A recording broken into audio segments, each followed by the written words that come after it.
Olá, um país em formato de crocodilo. A ideia dos nativos sobre Timor-Leste inquietou o professor Geraldo Costa, que reuniu as lendas locais no livro A Ilha do Crocodilo, Contos e Lendas do Timor-Leste. Contemplado com o Prêmio Jabuti, Geraldo agora se prepara para novas aventuras literárias. E tudo isso ele nos conta na entrevista de hoje. Na dica de leitura, as prosas de Portugal e Angola na análise dos romances Se Fosse Fácil, Era para os Outros, de Rui Cardoso Martins, e Saducan e Bakunin, de Bruno Margo. O Leituras conversa agora com Geraldo Costa. Geraldo, bom, vamos começar a falar sobre A Ilha do Crocodilo, que é seu livro, que ele resgata lendas do Timor-Leste. Lendas e contos da tradição oral popular do Timor. Como é essa relação do livro com essas lendas? Eu fui para o Timor como educador, formador de professores, de pedagogos, logo no comecinho, após a independência da Indonésia. E nesse trabalho como professor universitário, na formação de novos pedagogos, fazia muito o incentivo da leitura entre os professores e entre as crianças. Uma insistência muito grande na questão, é uma coisa que já faço há muito tempo, também já no Brasil, antes de ir para lá, o incentivo da leitura no meio da meninada. Só que o Timor não tinha praticamente nenhuma publicação em língua local. Então comecei a pensar em alguma coisa que pudesse ser cativante para as crianças e fui atrás da literatura oral, da oratura, das tradições populares. E fizemos algum material mimeografado, nenhuma edição, nem publicação oficial, material mimeografado mesmo para o conhecimento dos professores. E andei atrás dos mais velhos do lugar, que são chamados senhores da palavra. E através deles tive acesso a uma literatura oral que me encantou muito. Achei com um senso estético muito grande, com uma capacidade de metáfora, de simbolismo muito rica. E aquilo me encantou muito, né? Eu achei que aquilo mereceria uma publicação mesmo, e mereceria que o público brasileiro conhecesse. Daí foi surgindo a ideia, mas nem sequer imaginava que isso fosse atrair alguma editora. E a editora FTD, em contato com esse material que eu enviei, gostou, achou interessante investir, e pela primeira vez os contos foram publicados pela FTD em 2012, no final de 2012. Agora, o Timor é um país de língua portuguesa, né? Só que é uma língua portuguesa que não é muito falada pelo povo, né? Pois é, como é que fica isso? Eu acho que não chega né? a 5% total da população que fala português, mesmo assim os mais idosos. Mas como é que fica essa questão do imaginário dessa colonização portuguesa? Ainda sobrevive nessas lendas? Inclusive através desses contos, né? Tem contos que refletem claramente uma influência ibérica, né? Claro, tudo muito enculturado, já foram contos que já ganharam as cores locais, já são contados à maneira do povo de lá. Mas para quem conhece um pouco da tradição oral, dos contos populares, dá para perceber que tem alguns contos que têm uma influência ibérica. A própria formação da ilha, né, que eles definem como se fosse uma espécie de jacaré, né? Quer dizer, isso mesmo tem, de certa forma, essa tradição... Essa é bem local, essa é bem autóctone, né? Essa ideia de que a ilha era um crocodilo, e reflete bem também o animismo, que é uma religião que ainda predomina muito, apesar de ter, acho que 98% de catolicismo que convive um pouco sincreticamente com as religiões animistas, com o culto aos mortos. Então, há uma crença ainda muito forte, isso não é tido como folclore, como lenda, né? Nós chamamos de lenda, mas para eles é real, é um mito real, né? Eles acreditam que os animais são espíritos. Então acreditam de fato que o vovô crocodilo é de fato um espírito que guarda as águas do mar, é um crocodilo de água salgada, e eles pedem licença ao vovô crocodilo para entrar no mar, levam oferendas. Então, apesar assim, de uma oposição muito forte do clero, ainda há uma prática mais ou menos clandestina do culto aos espíritos dos animais. Agora, é um país interessante, porque ele tem essa tradição da língua portuguesa. Como era que era feita essa comunicação? Porque a língua portuguesa não é dominante lá, né? Não é dominante. Ela durante quase 500 anos que Portugal colonizou Timor, a língua portuguesa foi uma língua ensinada à elite local, né? Porque a colonização portuguesa é diferente da do Brasil, né? Lá houve quase que um pacto com os reis locais para exploração comercial. Então, Portugal dominava, mas havia uns reis que ainda tinham poder sobre o povo. Então, quase que um pacto. E somente as famílias ligadas a esses reis, os liurais, é que tinham acesso à educação portuguesa e, portanto, aprendiam a língua portuguesa. Então, uma elite muito pequena. E ainda hoje é assim, né? Não chega a 5%, apesar da Constituição ter declarado o português como língua oficial. E aí pronto, o governo do Timor, o Ministério da Educação, faz um investimento enorme para que o povo aprenda a língua portuguesa. Contrata um monte de professores de Portugal, do Brasil, há quase que um mutirão enorme lá para que o português seja aprendido pelas pessoas, desde o primeiro ano do fundamental até a faculdade. É obrigatório na escola. O seu livro, de certa forma, quer dizer, a circulação dele mimeografado lá no Timor, ele, de certa forma, fazia um pouco de parte desse esforço. No Timor ele não chegou a ser um livro publicado, né? Folhas, né? Material mimeografado para o meu uso mesmo, né? Não chegou a ser uma coisa de grande circulação. Para o meu uso com a formação dos professores, para que os professores tivessem conhecimento dessa literatura oral um pouco mais de perto. E pronto, era também um esforço porque todo o material que eu fazia era bilíngue, né?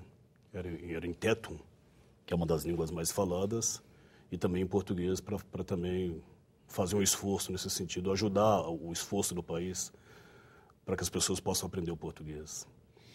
E como é que foi o resultado disso, né? Porque, quer dizer, de certa forma, era um estrangeiro que estava falando de uma tradição deles lá, né? Como é que foi essa relação? Na verdade, eu me sinto muito timorense, né? Porque, pronto, sou casado no Timor, tenho filhos timorenses, minha esposa é timorense, fiquei lá por 5 anos, né? Então, tive um mergulho muito grande na cultura do Timor, né? Acabei me tornando culturalmente bicultural, né? Digamos assim. Então, me identifico muito com a cultura também, gosto muito. Gosto muito as coisas do Timor me encantam muito, a simplicidade das pessoas, a acolhida, sobretudo a cultura de comunidade, é uma coisa que me fascina muito, né? Todo mundo é muito cuidado, cada um, por mais que mora numa cidade maior, pertence a uma aldeia local. Então ele é conhecido, é cuidado pelo chefe da aldeia. Então me identifiquei muito também com a cultura de lá e pronto, quando cheguei a ir atrás dos mais velhos para ouvir esses contos e transcrever para o papel, fui atrás de uma coisa que eu estava sentindo como minha já naquela época. Já estava casado, com filhos no Timor, eu estava me sentindo aquilo como algo que dizia de mim também. E a reação dos professores com quem você lidava, né, com essas lendas, com esses contos, quer dizer, qual era a relação deles? Eles tinham proximidade com essas lendas? Eu tive que vencer um pouco de resistência no sentido de... isso aí a gente está cansado de ouvir. Quer dizer, o meu encanto, aquilo que encantava o meu olhar, para eles era uma coisa que os espantava um pouco, né? Poxa, como é que ele pode se empolgar com uma coisa que para nós é corriqueira, né? São coisas que a gente ouve dos mais velhos, há centenas de anos atrás, e repetitivo. Eles são muito empolgados com coisas novas, essa influência estrangeira que aparece lá. Porque o Timor tem uma infinidade de agências internacionais de desenvolvimento, da Austrália, da Suécia, da Noruega, né? Esse pessoal traz muita novidade, né? Então eles gostam muito de imitar os modismos, as coisas, né? Então isso que um pouco faz brilhar o olhar, a novidade que vem de fora, né? Então quando eu trazia esse meu olhar encantado com as tradições locais, com os contos, com a oralidade, alguns professores tinham essa reação, né? Essa mesmice, né? Só que para mim não era mesmice. Então foi um desafio grande vencer essa resistência para eles perceberem o valor e a beleza da própria tradição oral. O que eu fazia muito era comparar, trazia grandes obras da literatura, sobretudo as inspiradas em tradição oral, e mostrava, olha, tá vendo, é bonito, tão bonito quanto ou até mais, né? Aí trabalhava a questão da metáfora, da estética, do estilo da linguagem de estilo, né? E mostrava a beleza. Olha para você ver, essa mulher que tem a asa, que é a mulher pombo, que tem aqui nesse conto popular de vocês, né? Olha que a beleza dessa asa. Vamos explorar o simbolismo, a metáfora dessa asa, né? Dessa asa da mulher que de repente pode significar liberdade, né? Ou então dessa polissemia de sentidos pode significar outra coisa. Eu explorava isso com eles, né? E foi um pouco que trazendo o olhar deles para essa beleza. E aí sim consegui que eles ficassem também encantados como eu estava. E a reação do público brasileiro, né? Porque você tem lidado com... Você transformou esses contos no livro infantil, né? E tem, de certa forma, trabalhado isso nas escolas também, né? Quer dizer, como é que tem sido essa reação? Eu tive uma possibilidade de ir em sala de aula, onde o livro era trabalhado, né? E senti uma empolgação muito grande da meninada, né? Porque também, ao transcrever os contos, eu não simplesmente transcrevi, né? Consegui dar ali uma cor literária, digamos assim, né? Trabalhei dentro da estética da literatura infantil. Pronto, sou contador de histórias há muitos anos, trabalho com literatura infantil há muito tempo, né? Em programas de rádio, programas culturais de rádio, em escola. A minha atuação como formador de professores é muito pautada em cima da literatura infantil, então tinha um conhecimento um pouco disso, né? Qual que é a estética da literatura infantil, né? O elemento surpresa, a aventura, a magia. Trouxe um pouco isso também ao recontar. Recontei um pouco no meu estilo de contador de história e parece que surtiu efeito, né? A criançada se empolga, pude perceber isso em sala de aula, a meninada tem mesmo um entusiasmo muito grande. O retorno é bacana da meninada. Quer dizer, como é que está essa posição da literatura infantil também no Brasil, né? Porque ela tem aquele começo brilhante ali com o Monteiro Lobato, tem um tempo áureo ali começa nos anos 70 com a Ana Maria Machier, né? A Ruth Rocha. Quer dizer, e hoje, como é que está essa literatura? Né? Você, como educador que trabalha essa literatura nas escolas, como é que você vê a literatura que está sendo feita hoje? Eu acho que ela permanece. Eu me lembro muito da Maria Antonieta Cunha, que foi uma das pioneiras no Brasil em termos de resgate da literatura infantil como literatura, dando a ela o status de literatura, né? Ela trabalhou muito isso no meio do professorado. Ela dizia o seguinte: eu comecei a trabalhar num tempo em que a literatura infantil era tida como literatura menor, não era tida como literatura. Eu estou tentando fazer um movimento oposto hoje, porque surgiu tanta coisa que agora é preciso filtrar e peneirar, porque tudo é tido como literatura infantil, né? Então, outro dia estava numa livraria, a livreira me dizendo que ela fica muito desapontada de ver professores de ensino fundamental chegando na livraria e pedindo livros que tenham muita ilustração e, de preferência, 3 ou 4 frases por página. Ou seja, entrou aí uma facilitação, né? Então, esse período áureo que você fala, né, dos filhos de Lobato, Ruth Rocha, Ana Maria, Ricardo Azevedo, Joel Rufino, uma turma até grande, boa, né? Um time de autores que precisa ser mais procurado. A posição dessa livreira reflete um pouco o que acontece na média, né? Então, o professor chega e procura o texto mais fácil possível, que dê menos trabalho possível na leitura. Nós não temos mais coragem de desafiar o nosso menino para leituras alentadas, para textos longos, né? Parece que a gente tem medo de oferecer textos longos à meninada, né? Então, há, assim, uma certa resistência para a literatura de qualidade, né? Ela existe, a publicação continua, há publicações de muita qualidade, mas é preciso trabalhar mais para promover o encontro do professor com esse texto de qualidade. O filho da Maria Antonieta até faz isso também, né? O Léo Cunha, né? Não conheço. Ele tem um texto mais alentado. Gosto muito da Maria Antonieta, gosto muito dela. Ele tem um texto mais alentado para escritor de ela tem Léo Cunha. Não conhecia, né? Eu vou procurar. Gosto muito da Maria, mas não sabia que ela tinha filho. Tem um texto mais alentado para a criança também. E né? Ela insiste muito nisso ultimamente, né?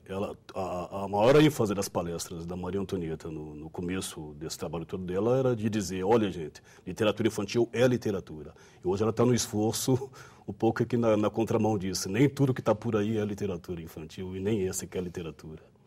Agora, de certa forma, tem um campo muito vasto, né? Porque os próprios contos tradicionais do Brasil, que foram trabalhados já por pessoas como Câmara Cascudo, por exemplo, né? Quer dizer, eles servem também de margem para esse trabalho. Eu acho que é um veio quase infinito, né? Você procura ali, sempre acha. Em termos da tradição oral, dos contos populares, das lendas, é coisa que não acaba mais. Inclusive, a gente poderia explorar até no sentido mais regional essas coisas, né? Quer dizer, os contos, por exemplo, que Câmara Cascudo pesquisou, são contos, claro, todos eles de uma ou outra origem regional. Mas, nesse sentido do regional, há muita coisa que está ali ainda circunscrita. Por exemplo, ali na turma dos índios Carajás, por volta de Aruanã. É uma região riquíssima de lendas e contos que ainda não são conhecidos no âmbito do Brasil todo, né? Continua ali, circunscrito ali. Acho que valeria a pena entrar mais nesses contos que continuam muito no âmbito regional e trazer isso à tona. Os irmãos Vilas-Boas que fizeram um apanhado dessa mitologia indígena no Brasil, que é fantástico, né? É outra fonte pano bacana para muita manga, né? Eu acho que é um veio ainda que vale a pena ser explorado. O Jabuti, depois de um certo tempo, ele passa a premiar, né, com o Jabuti a literatura infantil. Isso é relativamente até recente, coisa de 10 anos mais ou menos, que ele abre esse campo, né, para a literatura infanto-juvenil. Quer dizer, isso aí, de certa forma, também ajuda na formação desses novos autores. Você ganhou o Jabuti com o seu livro, né? Quer dizer, a importância de um prêmio como esse para a literatura infantil. Acho que com certeza é uma valorização da literatura infantil, um reconhecimento do status da literatura infantil como verdadeira literatura. Acho que em primeiro lugar tem essa vantagem, né? E é um guia para o governo, né? O governo, precisamente o Ministério da Educação, tem se deixado guiar por esse critério de qualidade, né? Embora as escolas ainda precisem caminhar mais nesse sentido, a formação dos professores precisa insistir mais nesse sentido de ajudar o professor a adquirir critérios de discernimento da qualidade literária dos livros, né? Mas as autoridades em educação do sistema educacional costumam se guiar por esse critério, né? Então é interessante também nesse sentido.